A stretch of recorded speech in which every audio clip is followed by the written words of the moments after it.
The tension between Israel and Hezbollah is reaching a boiling point.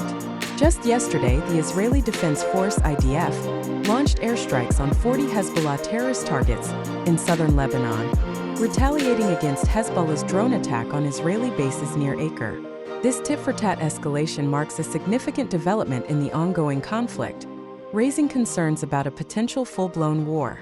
Hezbollah's drone attack, the deepest into Israeli territory since the Gaza war, was a direct response to the killing of one of its fighters in a previous Israeli airstrike. The attack, which targeted 2 Israeli bases with decoy and explosive drones, sent shockwaves through the region. While the Israeli military claims it has no information about its facilities being targeted, the release of a satellite image by Hezbollah depicting the attack site suggests otherwise. This conflicting information adds to the already tense atmosphere and fuels speculation about the true extent of the damage.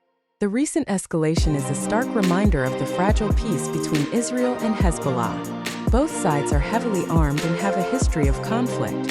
Any further escalation could have devastating consequences for the region. The international community is calling for restraint from both sides.